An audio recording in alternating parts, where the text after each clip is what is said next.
Hi there and welcome to Bustthenet. On today's show, we're gonna do a role guide on inverted wingbacks. This whole show will be devoted to inverted wingbacks. It's the second time I'm doing it. I've already covered inverted wingbacks on an earlier show for FM18, so not very much has changed. I'm just gonna highlight certain things that I didn't do in the first video, and that's primarily got to do with some of the movement of these players and certain things that you want to look out for when you use this role. The first thing we want to understand is what exactly is an inverted wingback. And an inverted wingback is basically a cross between a wingback and a defensive midfielder. They take up positions like a fullback or a wingback will when you're defending, but when you're attacking and you have possession of the ball, they drift into the defensive midfielder positions.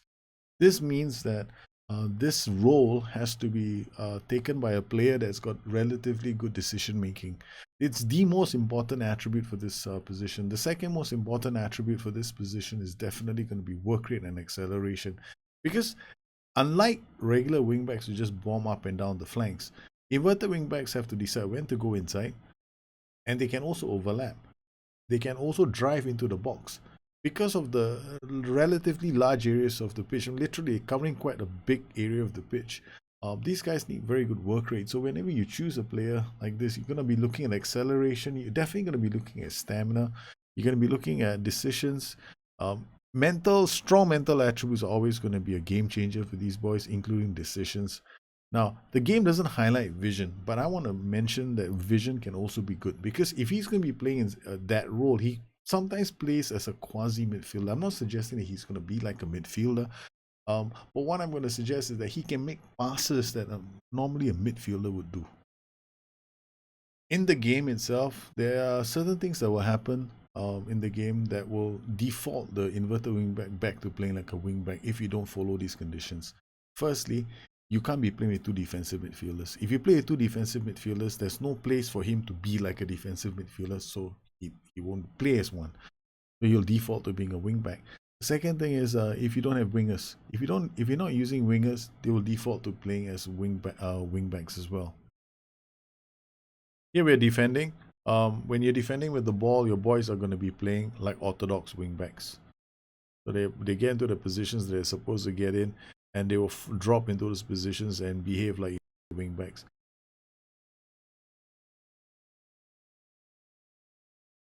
When you have possession of the ball, this is the typical positions you'll see them in. You see the inverted wingbacks. They're tucked inside. They'll be on the same line as the defensive midfielder.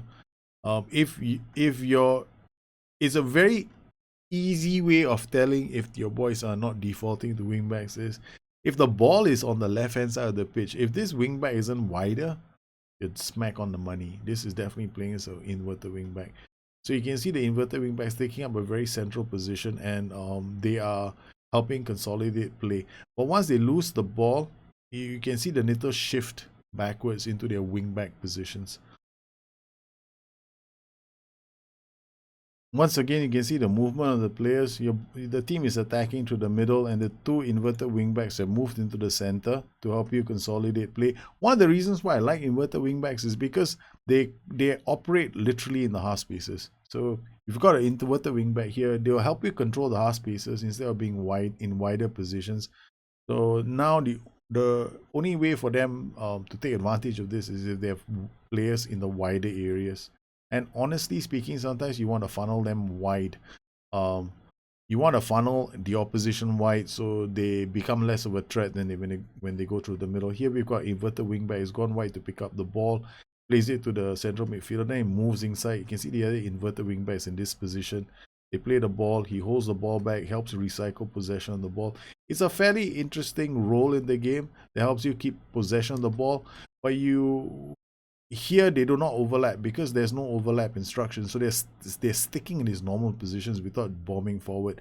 The inverted wingback on defense will more or less hold his position, whereas the inverted wingback on support, he can actually charge into the space. Sometimes he ends up in these spaces, and if he plays on an attack duty, sometimes these two guys might swap positions and he'll end up inside the box, becoming a target. What happens if we give them both their overlap instructions and I tell both these inverted wingbacks, now I'll tell this inverted wingback to go on support and I'll tell this inverted wingback to go on attack. The dynamics will change. for both the players. Here we are controlling the ball on the right flank. Notice what my inverted wingback is doing. He's already going down the flanks to overlap. We've got inverted wingback on support here. Our inverted wingback on attack is already gone down the flanks, behaving like a wingback. Memphis has the ball. The inverted wingback on support is somewhere here. The inverted wingback on attack is here on the pitch. So we get him here. Now the inverted wingback on attack is moving into the box. He holds his position. And Sheikh gets the ball. The inverted wingback on attack is already attacking the box. If I have an inverted wingback on support, he might actually get involved with overlapping. So you can see he's already moving forward into an overlapping position. Our inverted wingback on attack has actually cut inside. He's caught inside, and then we've got our wide player out here, and our inverted wingback is, I'm gonna find him. He's somewhere over here. So this is an interesting dynamic that you can get from your tactics. So it's like having a wingback on support, wingback on attack on one flank and the other flank. The thing here to remember is while it can give you a lot of forward movement in terms of the positions they can take up, you got to be very careful about how you choose these roles. They need good decisions, they need good acceleration, they need to be able to go up the pitch and come back down and defend as well. When you're using inverted wingbacks, your kickoff positions will not be consistent.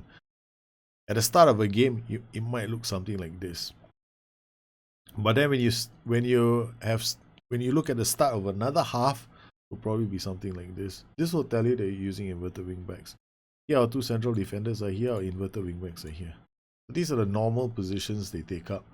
Yeah, we did make some noise about it a long time ago, but I guess it's still in the system. Now, if I were to change and remove the wingers, and I leave these two are going to default to playing as wingbacks. He's going to default to playing as a wingback on attack, and this guy is going to default to playing as a wingback on support. So here we go. Look at the pitch. A wingback is on this side of the pitch, and this is the other wingback on the far right. So as we see, this guy is playing on support. He is going to play the ball back, and we got this wingback charging back in. Then he goes back, he goes wide out instead of being in this position, which we want to see him in. We got the other wingback, we are in possession of the ball. So but when you're in possession of the ball, and if you're using inverted wingbacks correctly, these are not the positions they'll take up. So they have gone out because there's nobody else providing width in the tactic. Therefore, they will step out and they will provide width. So we've seen what it happens when we have nobody on the flanks. Now, I'm going to lock down all these positions. These are all the defensive midfielder positions. And I'm going to play with inverted wingbacks. Now we're going to see what happens next. Right. So now, once again, we've got this tactic. We've got these two halfbacks. They're supposed to be dropping into these positions. And then we've got an inverted wingback here with an inverted wingback there. So what's going to happen is these two guys are going to drop. But the two inverted wingbacks are going wide. They're not cut. What we want to see is they are supposed to come into these positions here, but they're not coming into these positions. We got the three players here, but the inverted wingbacks are not acting as inverted wingbacks. They're actually acting as wingbacks at the moment. Because if they were going to be inverted wingbacks, they'll be in these positions here on the same line as these two guys, or slightly further away. At least this guy would, because he's on support duty. He's supposed to be even higher. He's supposed to be somewhere around here. As an inverted wingback, this is the position he'll take up. But they're not playing as inverted wingbacks. They're actually playing as wingbacks. So when you're using inverted wingbacks, you really want to see this kind of positioning, right? These guys are going to be on the same line. This guy's an inverted wingback on support. He's on the same line as the midfielders. In fact, he's further away. He's further in front than the defensive midfielder. But where he is he's in the half channel, and he is behind the attackers, right? So you got the inverted wingback here. Now he's gone to overlap because we've given him in the overlap instructions. He's gone down. The other inverted wingback has also gone to overlap. It's a pretty dynamic role with the overlap instruction. The inverted wingback is one of the more interesting roles in the game. When they get possession of the ball, they take up very good positions like defensive midfielders would. And then with the overlap instruction, they can even overlap and give you options down the flanks. It's certainly a role that is very dynamic, but it requires a specific kind of player to pull off. This player needs very good decisions. He needs to know when he's supposed to go down the flanks and give width. He should also have very good work rate acceleration. So if you wanted to pick a role like an inverted wingback and utilize it to the fullest, then you certainly want to go into the game to identify either defensive midfielders with very good acceleration for the role, or you want to look at fullbacks and wingbacks who have got good decisions. Either way, both of them will need good decisions. Well, I hope you found this guide on inverted wingbacks useful. If you have any questions, you know where to find me. Once again, I want to thank all my patrons for supporting the channel. You make these kind of shows possible for the rest of the community. You guys take care. Have a good one. I'll see you again soon. Bye-bye.